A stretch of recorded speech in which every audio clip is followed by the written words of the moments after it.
Geekpeak AP3 TV-бокс вийшов, давайте рукоплескати. Але не все так добре, як ви думаєте. І мені там прям пишуть ці коментарі. Давай, чому там Geekpeak AP1, давай про Geekpeak AP3, там він коштує $80 на новому процесорі. Давайте я вам трохи розповім про цю веселу річ. Дивіться так, на каналі Технозон Україна посилання і на Geekpeak AP3, і на Geekpeak AP1, бо це практично той самий ТВ-бокс. У опису під цим відео на каналі Технозон Україна поїхали. Ось так будемо робити. Ну, а ми з вами на AliExpress. Коштує він $80 Geekpeak AP3. Geekpeak AP1 коштує приблизно стільки ж. Я вам чесно кажу. Він навіть тут в Україні коштує приблизно стільки ж. Ви можете купити на technozon.com.ua зі знижками з промокодом Технозон, ще буде дешевше. Є навіть оригінальний Homatics Airlight Box 4K. Це той самий ТВ-бокс. І ми доходимо до того, що я вам відразу кажу. Дивіться, Geekpeak AP1 – це той самий ТВ-бокс, але на процесорі AMLogic S905Y4. На божественному процесорі з ядрами Cortex A35, які були холодні. Це енергоефективний процесор, сам по собі ТВ-бокс сертифікований, з Netflix, V1 кодиком, 2 ГГц, ядра Cortex A35 на формулі пам'яті 2х32. І він дійсно нормально працював, як ТВ-бокс, від якого не чекають якихось там мегадив. Виходить, як багато хто думає, Geekpeak AP3, який буде потужніший, у якому буде стояти 4 ядра, всі ті самі 2 ГГц, але на Cortex A55 з пам'яттю 2 ГБ, 1632 буде варіації на тему. До речі, тут в нас 2х16 коштує 75, а там 2х32 коштує 80. І тут вже такий перший момент. Стоп. А як так? І в нас виходить, що в нас начебто більше процесор, потужніший і менше сховища. А як так? А давайте я вам відразу скажу. Справа в тому, що от пішла критика. У Geekbench можна подивитись результати 110х350 у середньому результати для AMLogic S905Y4. Вони для AMLogic S905Y5 у чистому варіанті виконання правильному будуть 130х450. Ви скажете, це ж потужніше. Але при реалізації на 4 ГБ DDR4 швидкої пам'яті і на реалізації eMMC 5.2, яку він тепер підтримує.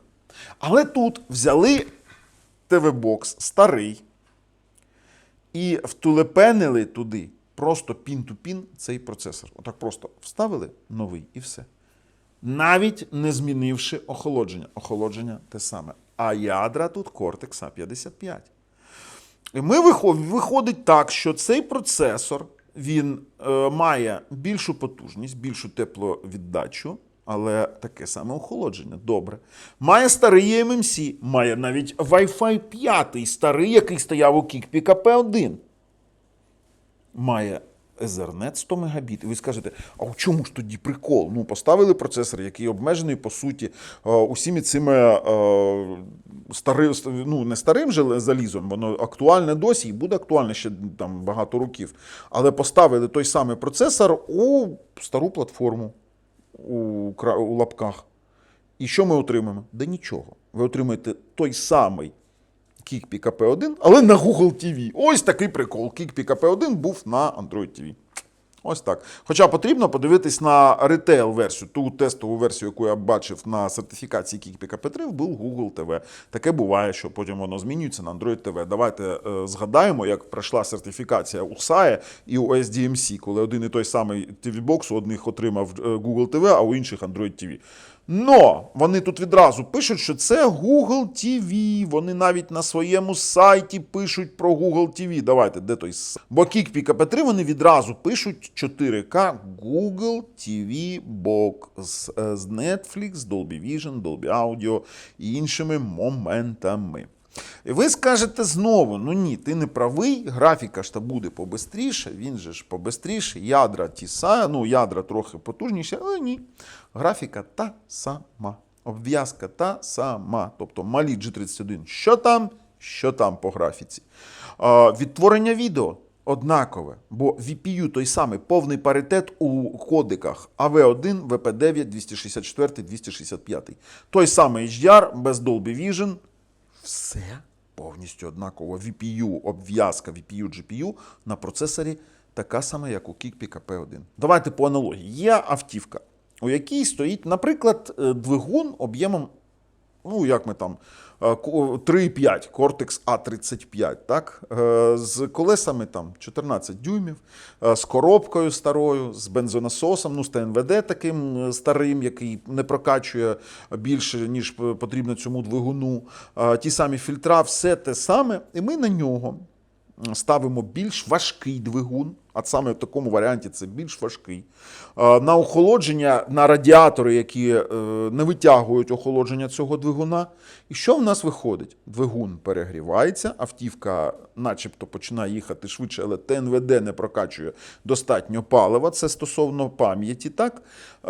І він починає перегріватися, і що автівка, вона зупиняється, поки вона не остине, і те саме в нас відбувається з Geekpeak AP3, бо цей процесор на старому охолодженні буде тротлити. 20% математичної потужності – це, вибачте, досить багато у прямому відношенні, але воно ніякого відношення до графіки і відтворення відео мати не буде.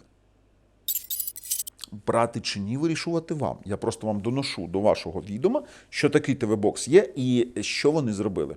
Просто закінчились Logic S905 Y4. І Y5 ставиться просто пін у пін. Вони просто однакові. Тому, не знаю, мої рекомендації зараз брати більш холодний Geekpeak AP1. Хочете Geekpeak AP3, беріть в ньому менше пам'яті за ті самі гроші. До речі, Geekpeak AP1 і Хомат ще продаються на Technozone.com.ua, в нас там вже залишки. Дуже-дуже, скажімо так, популярний ТВ-бокс, це хід продаж, в ньому і пульт керує інфрачервоною опцією телевізора, і Netflix є, і HDR є, і Dolby Audio. Тому цей бестселер буде актуальний ще довго. Він на актуальній зараз Android 14 версії. Чи купувати Geekpeak AP3? Та мені все одно. Посилання усі в опису під цим відео. Хочете на Технозоні, хочете на Аліекспресі. Посилання дав, а вам вирішувати і писати коментарі. З вами був Бабл на каналі Технозон Україна. На все добре.